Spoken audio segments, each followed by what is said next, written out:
Assalamualaikum warahmatullahi wabarakatuh. Alhamdulillahirabbil alamin wassalatu wassalamu ala asyrafil anbiya'i wal mursalin sayyidina wa maulana Muhammadin wa ala alihi wa sahbihi ajma'in, amma ba'du. Bapak Ibu jamaah subuh yang dirahmati Allah, mari kita bersyukur pada Allah Subhanahu wa taala. Pagi ini kita sehat walafiat. Bapak Ibu sehat nggih? Alhamdulillah. Saya doakan selalu Bapak Ibu senantiasa sehat walafiat, senantiasa banyak rezeki berlimpah dan barokah, dan semoga Bapak Ibu senantiasa hidup bahagia, rukun bersama keluarga, sakinah, mawaddah, warahmah, radiyatan mardiyah fid dunya wal akhirah. Allahumma amin. Mari kita bersyukur pada Allah Subhanahu wa taala karena Bapak Ibu dipilih Allah untuk menjadi jamaah masjid dan dibolehkan menjadi tamunya di rumahnya yang penuh dengan keberkahan, ampunan dan rahmat ini. Alhamdulillah. Manusia yang bangun banyak. Pagi ini Bapak Ibu, tapi tidak banyak yang bisa ke masjid. Bahkan tidak banyak yang sholat. Tetapi Bapak Ibu dipilih oleh Allah Subhanahu wa taala sangat spesial untuk menghadiri majelis subuh ini semata-mata karena mengharapkan keridhaan Allah Subhanahu wa taala. Alhamdulillah. Bapak Ibu yang dirahmati Allah, mungkin orang tidak tahu seberapa nikmatnyakah ke masjid, seberapa istimewanyakah sholat berjamaah di masjid. Nah Bapak Ibu yang dirahmati Allah, diriwayatkan oleh Imam Tabrani bahwa pergi ke masjid sholat berjamaah itu pahalanya sama, setara dengan pergi haji. Bapak Ibu yang dirahmati Allah, maka saya katakan tadi, beruntung kita bisa menjadi tamu Allah. Artinya orang yang paham, orang yang mengerti ilmu, dia tahu inilah hadiah terbaik dari Allah Subhanahu wa taala kepada manusia. Sangat spesial dan sangat khusus. Maka kita belajar Al-Hikam, Bapak Ibu. Belajar Al-Hikam. Agama kita mengajarkan 3 ranah yang sangat penting. Yang pertama ranah iman, yang kedua ranah Islam, yang ketiga ihsan. Sebagaimana hadis Jibril yang diriwayatkan oleh Umar bin Khattab radhiyallahu an, bainama kunna julusun 'inda Rasulillah sallallahu alaihi wasallam, ittala'a alaina rajulun rasta siyab syadid bayadi saubi syadid bayadi sawadir ra's la yura alaina alaihi asarus safar. Ketika kami sedang duduk-duduk bersama Rasulullah SAW, masuklah seorang pria yang sangat hitam rambutnya, sangat putih pakaiannya, jubahnya, dan tidak kelihatan ada tanda-tanda bahwa dia baru melakukan perjalanan jauh, padahal laisa minna man ya'rifu. Di antara kami tidak ada yang kenal dengan tamu ini. Fajalasa inda Rasulillah sallallahu alaihi wasallam fawada'a birijlihi ila rijlihi. Dia menempelkan lututnya kepada lutut Nabi sallallahu alaihi wasallam. Fawada'a bikaffaihi ila kaffaihi. Dia meletakkan kedua tangannya di atas paha Nabi sallallahu alaihi wasallam. Wa qala, ya Rasulullah, ma huwal iman? Ya Rasulullah, apakah itu iman? Yang menarik Bapak Ibu, jawaban Kanjeng Nabi ini jawaban yang sangat ummi, sangat natural, sangat lugu, jawaban yang bisa dipahami oleh orang yang paling pinter hingga orang yang paling dungu sekalipun bisa paham. Iman adalah engkau percaya, gampang tadi paham ya, percaya pada Allah, pada malaikat, pada kitab-kitab suci, pada Rasulnya, pada hari kiamat, dan engkau percaya takdir Allah, baik yang itu kamu sukai maupun yang tidak kamu sukai. Baik Bapak Ibu yang dirahmati Allah, hingga akhirnya orang ini bertanya tentang ma huwal ihsan, apa itu ihsan. Kanjeng Nabi pun menjawab bahwa ihsan itu adalah anta'budallaha ka'annaka tarah. Jika engkau sholat, engkau harus merasakan dan melihat Allah. Ka'annaka tarah. Wa illam takun tarahu fa innahu yarak. Kalau kamu tak bisa merasa melihatnya, yakinilah bahwa engkau dilihat oleh Allah. Nah, Bapak Ibu yang dirahmati Allah, tiga pilar ini kemudian menjadi hadis induk, hadis babon kata orang Jawa ya. Babon ilmu filsafat atau ilmu tasawuf. Kalau kita belajar tentang akidah atau tentang iman, maka Islam kita baru separuh, baru sepertiga. Kita lanjutkan dengan syariat Islam, itu baru 2/3. Sepertiganya lagi yang orang lupa untuk belajar tentang keindahan amal, keindahan iman, dan keindahan rasa. Bapak Ibu yang dirahmati Allah, Islam itu sempurna. Sempurna bukan hanya keturutan semua dalil gitu, buatan Bapak Ibu, tapi nek melaksanakan itu nikmat, indah. Ya kalau kita bicara standar, orang sholat di rumah itu ya sah Pak. Ya itu memang kewajiban, mau dilaksanakan di rumah ya sah. Secara hukum imam manapun mengatakan sholat sendiri di rumah itu sah. Tapi apa arep ngono terus? Mau gitu terus? Sholat di rumah terus, sholat sendirian terus? Oh, nanti jenengan tidak belajar ya. Kalau ke masjid, Bapak Ibu belajar bagaimana sih cara sholat yang enak. Bukan lagi standarnya, bukan lagi sah atau tidak sah. Sing enak piye ya sholat ya? Napa ya?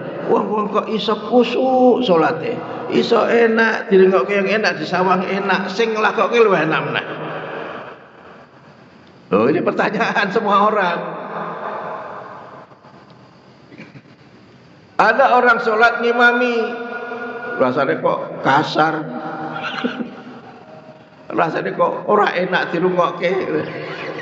Lek Ustadz Yasin itu enak. Nah, itu. Banyak orang seperti itu sholatnya begitu, rasanya sepo, ora ono energine.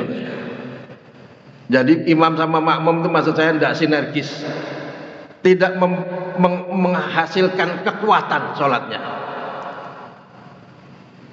Sholat berjamaah itu supaya menghasilkan kekuatan. Maksudnya apa?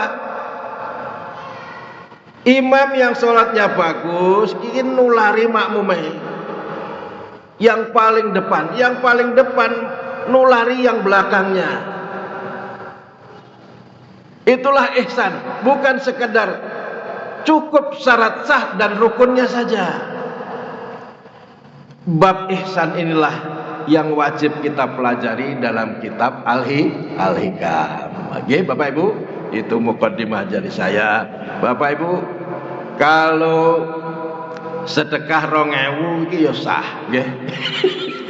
Ya ento. Sing penting ki kelas kok Pak. Sedekah 2.000. Tapi kan punya duit 20.000. Untuk standar panjenengan ini ya yang pantas dan yang indah adalah yang 20.000. Itu patokan kotak infak masjid. Yang ihsan tuh begitu. Bapak Ibu yang dirahmati Allah, panjenengan lewat di depan rumah tetangga, ora sumeh rapopo, sing penting orang ganggu.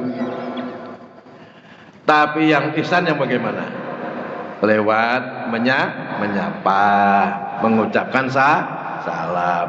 Itu yang ihsan. Orang jawab tahu banget apa itu ihsan. Saya tidak perlu membandingkannya dengan orang Arab, tapi saya mau katakan bahwa orang Jawa itu dalam bab ihsan ini jauh lebih baik. Jadi mereka belajar betul sepertiga yang akhir ini. Ya. Tidak hanya iman, tidak hanya Islam, syariat, tapi juga ihsan. Apa yang indah dari agama kita ini apa? Bapak Ibu yang dirahmati Allah, itulah pentingnya belajar Islam yang terdiri dari iman, syariat Islam, yang ketiga al-ihsan. Bagaimana supaya bagus, supaya indah, supaya cantik begitu ya. Nah, Bapak Ibu yang dirahmati Allah, maka Kanjeng Nabi sallallahu alaihi wasallam itu bersabda, "Ma ahbabtu minad dunya ghairati biwan nisa." Imam Ahmad meriwayatkan ini secara polos. Di dunia ini tak ada yang aku sukai, Kanjeng Nabi bilang begitu. Ghairati biwan nisa, kecuali minyak wangi dan perempuan. Jujur banget Kanjeng Nabi ya. Senang minyak wangi, senang perempuan. Artinya kita lebih berhak untuk mengatakan itu.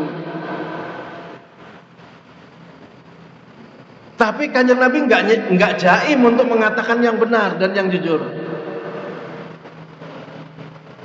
Walhamdulillahilladzi ja'alat min qurrati a'yuni hiya shalah. Tapi alangkah indahnya, alhamdulillah, Allah menjadikan yang paling indah dalam hidupku adalah menegakkan sholat. Artinya apa? Yang paling beliau sukai itu sholat. Sekarang kita konversikan dengan diri kita. Kita ini sholatnya indah apa enggak? Nyenengke pemboten. Ana wong sholatnya sebel, kon makne, dipaksa pakne. Atau cuma buat pantas-pantasan. Sholatlah yang senang. Itulah makna dari la ikraha fiddin.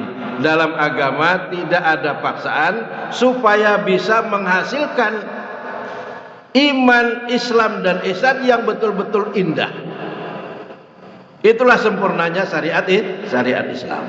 Nah, Bapak Ibu yang dirahmati Allah, secara akademis bab ihsan ini kita dapatkan pada kitab-kitab yang lama seperti kitab Al-Hikam ini. Ibnu Athaillah As-Sakandari, orang Mesir. Kitab beliau ini, kitabnya seperti ini Bapak Ibu. Ini sudah mudah dipahami ya terjemahan, tetapi terjemahannya sangat singkat karena kalimatnya juga singkat. Ini bisa beli di toko online ya, banyak sekali, dan Bapak Ibu bisa milih terjemahan siapa. Tetapi yang kita pelajari pada pagi ini adalah tentang matannya saja ya. Matannya itu artinya kita akan belajar tentang muatan utama dari kitab Al-Hikam. Sebenarnya kalimat-kalimat yang pendek Bapak Ibu. Jadi bagian pertama itu cuma satu baris. Dan Ibnu Athaillah mempersilahkan muridnya untuk menerjemahkan, mensyarah dari kitab beliau sesuka hati. Mengapa? Karena beliau hanya memberitahukan cara melukis. Tentang seni melukisnya terserah Anda. Itu hebatnya Ibnu Athaillah. Sebab ini bukan bab syariat, ini bab keindahan syariat. Monggo setiap pribadi berhak untuk melukis keindahan syariat yang bisa dia lakukan sendiri-sendiri. Bapak Ibu yang dirahmati Allah, inilah sempurnanya Islam. Yang pertama beliau berkata, min alamatil i'timadi 'alal amal nuqsanur raja'i 'inda wujudiz zulal. Di antara tanda-tanda orang yang hanya mengandalkan amal perbuatannya saja untuk mencari kesuksesan, dia kurang berharap pada Allah pada saat dia melakukan kesalahan. Nah, Bapak Ibu yang dirahmati Allah, semua orang bergerak dan berjalan. Semua orang akan mencari cita-cita dan keinginannya sendiri-sendiri. Tapi kadang-kadang dia gagal. Karena begitulah ujian Allah. Baik panjenengan itu karyawan atau mahasiswa atau pegawai, sama saja, semua diuji oleh Allah Subhanahu wa taala. Untuk mencapai kesuksesannya itu selalu ada kendala. Pada saat kendala dan ujian itu terjadi, maka Allah ingin panjenengan mengatakan Allahus Samad. Apa Bapak Ibu? Allahus Samad. Kula nyandar panjenengan ya Allah. Di sini tuh hebat, kalau ngaji nggak nyandar ya. Kalau di kampung saya ngaji ikam ini kabeh golek sandaran. Kok nek ngantuk piye, Pak? Ora apa-apa. Ngantuk ya pahalane akeh ya. Boleh Bapak Ibu, enggak apa-apa. Santai saja. Dinikmati bait demi bait dari kitab Al-Hikam ini. Bapak Ibu yang dirahmati Allah. Orang malas itu dia yaktamidu alal ghair minal insan. Orang malas itu nyandarnya kepada orang lain. Jadi kalau anak-anak menyandarkan hidupnya pada ibunya. Kalau soal duit nyandar bapaknya. Sitik-sitik pak itu tanda-tanda orang yang malas. Begitu pula di masyarakat. Orang yang malas ronda misalnya, dia nyandar jaga ke tanggane sing ronda. Kerja bakti juga gitu. Ya wis akeh sing kerja bakti, aku tak ning omah wae tak turun. Aku ciri-cirine wong keset nyandar tanggane. Dan itu adalah sifat yang buruk. Orang musyrik beda lagi. Orang musyrik wegah ngibadah. Dia nyandar kepada selain Allah dalam hal mengejar apa-apa yang menjadi keinginan dan cita-citanya dalam hidup ini. Dia menyandar pada selain Allah. Umpama mau lulus ujian itu harus gimana? Oh, harus ngalap barokah teng pantai Parangtritis umpamanya ya. Ngalap barokahe Kanjeng Ratu Roro Kidul ya. Itu orang musyrik begitu Bapak Ibu. Ada orang sakit juga bisa bersikap yang sama. Dia pengen sembuh tapi nyandarke duit, nyandarke nasibnya kepada duit. Orang sakit tidak mau berdoa, lah itu susah. Mestinya dia bersandar kepada Allah yang Maha menyembuhkan, baru pakai duit, gitu loh Bapak Ibu. Menyandarlah kepada Allah 100%. Ada juga Bapak Ibu orang yang sesat, dia menyandarkan hidupnya pada ibadah, itu juga salah. Sing marahi panjenengan sukses itu bukan ibadah panjenengan. Apa yang bisa bikin kita sukses? Yang bikin kita sukses adalah rahmat Allah. Rahmat Allah. takdirnya. Ada banyak orang sergap, rajin beribadah, tapi hidupnya ya susah juga, karena Allah mengujinya. Tetapi pada saat yang seperti itu dia harus merubah pola pikirnya. Yang dia kejar bukan kesenangan duniawi, tetapi mengejar cintanya Allah. Harus dibelokkan, diarahkan kepada cara mencintai yang benar, ya, cara mengandalkan siapa, gitu ya. Termasuk yang kita andalkan itu bukan ibadah kita, tetapi rahmat Allah. Oleh sebab itu, Bapak Ibu yang dirahmati Allah, kalau ngibadah jangan asal rampung, jangan asal wae sing rasa gitu loh. Sing rasa pakai hati. Nanti ketularan pekerjaan yang lain juga pakai hati. Wong salat kok ora ana rasane. Baca Fatihah buru-buru, apa-apa buru-buru. Ndak ada penghayatannya. Tidak mikiri artinya, ya ora gelem sinau. Nah, itu dipikirkan Bapak Ibu, bagaimana supaya sholat kita maksimal. Dan rasanya nikmat. Sholat yang barokah itu begitu. Bapak Ibu yang dirahmati Allah, ada juga orang yang mughaffal.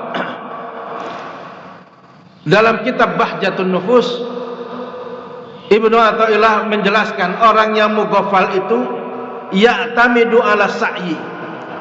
Dia senantiasa bersandar pada usahanya, maka dia wegah ibadah. Sing penting usahaku maksimal, pasti berhasil. Ternyata gagal juga, maka dia shock, mutung, sakit hati sama Allah. Aku wis usaha kok tetap gagal wae, iki sebabe apa? Bapak Ibu yang dirahmati Allah, yang bikin kita sukses itu Allah, bukan usaha kita. Tapi usaha ya wajib. Ngibadah wajib, usaha ya wajib, cari nafkah itu wajib, tapi semuanya berhasil atau tidaknya tergantung Allah. Bukan kita yang bikin keberhasilan, tetapi Allah.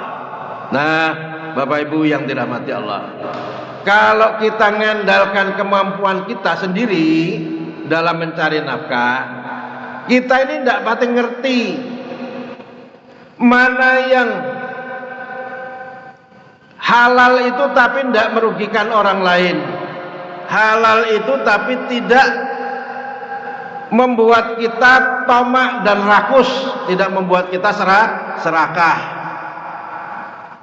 Semua yang kita usahakan ini, maksud saya ya usaha, ya bisnis, ya cari nafkah, tapi minta bimbingan Allah. Itulah gunanya ibadah, berdoa, berzikir, ya. Jangan semata-mata mengandalkan usaha tok, jangan. Nah, Bapak Ibu yang dirahmati Allah, kemudian dalam kitab Bahjatun Nufus beliau juga mengatakan, yang benar adalah al-mu'min, istilah yang paling bagus, orang yang beriman. Dia ya'tamid Allah, benar-benar beriman kepada Allah, sebagaimana firman Allah dalam surat Al-Ikhlas, ya, Qul huwallahu ahad. Wong Jawa apal banget. Nek mak-mak kae apal surate, ora ngerti tulisane, rasa maca Quran. Sing penting apal tulisane, apal munine suarane gitu ya. Jadi kulhu, nek ngarani kulhu, paling seneng maca kulhu. Kalau takut jatuh kulhu, mau tidur kulhu, apa-apa kulhu. Ndonga apa ngene pemuka dimahe mesti kulhu. Andalan banget kulhu ini. Itu memang benar, tidak salah Bapak Ibu. Dan kita harus meyakini.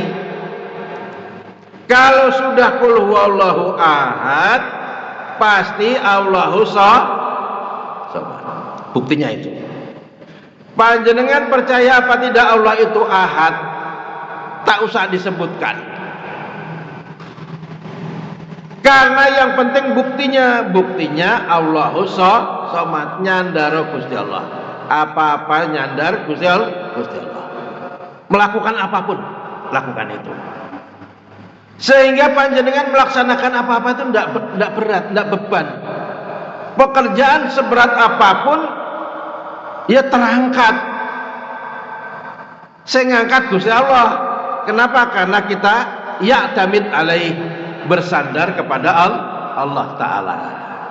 Inilah pelajaran pertama dari Ibnu Athaillah, ya, yaitu kita menyandar kepada Allah Subhanahu wa Ta'ala. Ya, otomatis ya usaha, ya ibadah, ya baca Quran, ya berbuat ihsan. Apa-apa dalam hati kita ini isinya adalah apa-apa yang Allah sukai. Allah suka kok kita usaha. Allah suka kita punya duit. Allah suka kita menafkahi keluarga. Allah suka kita belajar, sekolah, thalabul ilmi. Tapi jangan niat cuma buat cari biji. Belajar itu supaya bisa dipakai untuk beribadah. Sesok kalau sudah selesai sekolah, selesai kuliah, ilmunya dipakai untuk menjadi hamba Allah, mengabdikan diri pada Allah Subhanahu wa Ta'ala. Itu bagus banget, sangat bagus. Begitu diniati. Jangan kita belum selesai sekolah saja sudah niat jelek. Niatnya apa? Sesuk bar sekolah iso dadi pejabat. Dite akeh. Mengko iso sithik-sithik ngotel lah. Ngotel entet sithik-sithik. Itu adalah prinsip yang sangat buruk. Belum selesai sekolahmu wis niat korupsi. Sudah mikir yang enggak, mimpinya itu jelek. Itu kayak orang baru mulai dodol bakso apa kaki lima, angkringan apa begitu ya. Niatnya apa? So nek sugih aku merabi meneh. Mimpi itu yang bagus toh. Aku sesuk nek sugih arep umrah, arep kaji. Itu loh Bapak Ibu. Arep sholat terus yang masjid. Supaya hidupnya bahagia. Oh iya, itu adalah cita-cita yang bagus. Aku pengen sesuk nek aku sugih, bapakku ibuku tak unggahke kaji. Bojoku arep tak gaweke omah meneh. Gitu. Bojoku arep tak tukokke mobil. Itu cita-cita yang bagus. Walaupun duniawi ya, tapi bagus untuk menyejahterakan orang lain. Jangan mimpinya itu yang jelek-jelek. Ya, senang tapi yang jelek-jelek. Bapak Ibu yang dirahmati Allah, Allahus Samad. Begitu cara mengaplikasikan Allahus Samad di dalam hati kita. Kalau sudah kelihatan tandanya apa? Orang sudah Allahus Samad. Angger adzan pengen mangkat masjid. Walaupun kadang-kadang orang kelapan. Itu panjangan berarti sudah Allahus Samad. Kalau adzan pengen sholat. Jadi tidak sulit Bapak Ibu menandai apakah kita sudah menepati Allahus Samad apa belum, sudah qul huwallahu ahad apa belum. Kalau kita masih menomorduakan ibadah, sholat fardu, berarti kita belum Allahus Samad. Bapak Ibu yang dirahmati Allah,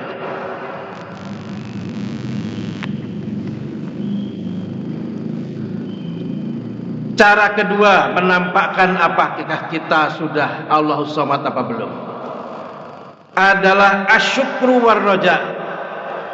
rasa syukur dan harapan. Baik dalam keadaan senang maupun susah. Kata Allah, orang bertakwa itu yunfiquna fis sarra'i wad dharra. Dia selalu berinfak dalam keadaan senang maupun susah. Ya senang ya mangkat sholat, mangkat masjid. Kena musibah ya mangkat masjid. Mengapa? Karena kelangenan hati itu ya cuma sholat dan masjid, sholat masjid, kelangenan hati. Maka hati ini akan selalu bahagia. Panjenengan diuji ujian seberat apapun, ora masalah. Ora tak pikir. Sing penting entuk sholat. Ada nggak panjenengan lagi banyak utang terus ra entuk sholat? Ora ono. Sing wegah sholat ki ya pancen hati kita sendiri. Karena kita sudah dapat kelangenan hati kita, apa yang paling kita sukai yaitu sholat, maka Kanjeng Nabi itu bilang tadi, dia musibah apapun, mau langit ini runtuh, orang dipikir, yang penting kesenangannya apa? Sholat. Wa ja'ala min qurrati a'yuni hiya sholat. Allah menjadikan kesukaan, titik spot kegembiraanku itu adalah sholat. Yang paling aku sukai adalah sholat. Bar kuwi selebihnya dari itu, alah urusan dunia kabeh ya diopeni neng rasa diaboti gitu ya. Duit hilang, diutangi wong ra bayar baik. Itu semua dunia semua itu. Ora cocok karo kanca, karo dosen, karo tangga. Itu semua adalah urusan dunia. Ya diopeni. Justru kalau panjenengan punya pegangan yang paling disukai adalah sholat, setelah sholat hati lega. Ada nggak orang keluar sholat hati bingung? Nah itu sholatnya nggak pas berarti. Keluar dari masjid hati lega, gembira, bahagia. Walaupun nggak punya apa-apa. Nah Bapak Ibu, inilah kunci kemenangan panjenengan. Sangune wong sing arep urip nang donya, hati bahagia, apa-apa rasanya nikmat. Datanglah kepada dosen yang panjenengan itu punya masalah sama dia, diomongkan baik-baik. Niscaya dosennya panjenengan itu akan menyayangi panjenengan. Jangan dibikin susah, bikin mudah. Apa-apa itu bikin mudah. Caranya, jadikanlah sholat sebagai kesukaan kita yang tertinggi daripada kesukaan kita kepada yang lain. Uang ki senangnya duit mesti. Senang duit ki ra apa-apa. Sing penting luwih senang sholat. Senang duit baru senang sholat. Wah, ana wong nek bar gajian wegah mangkat masjid. Itu malah keliru, ya. Malah nanti duitnya ndak barokah. Panjenengan makan minum dari nafkah yang halal, nggih. Nah itu Bapak Ibu, perhatikan barokah apa ndak. Setelah kasih makan anak itu dia bawa sholat apa ndak? Panjenengan sendiri yang sudah biasa sholat, kalau sudah makan, sudah tidur enak, kira-kira makannya, rumahnya barokah apa ndak? Itu tandanya satu. Kalau mau sholat itu barokah. Kalau tidak barokah, barmangan ngantuk malah turu meninggalkan sholat dengan sengaja, kuwi laknat. Panjenengan sedang dilaknat Allah. Hati-hati. Jadi setelah senang-senang malah ora sholat. Itu tanda kesenangan itu adalah laknat, tanda bahwa dosa kita banyak yang masih belum diampuni oleh Allah. Nah Bapak Ibu yang dirahmati Allah, begitu memanage hidup kita, perasaan hati kita, bawa semua pada Allah Subhanahu wa taala. Bawalah kepada salat sebagai tanda Allahus Samad. Bapak Ibu yang dirahmati Allah, barangkali Bapak Ibu ada pertanyaan tentang Bab pertama ini monggo saya persilahkan. Tanya yang banyak tentang tema atau di luar tema juga boleh. Monggo saya persilahkan.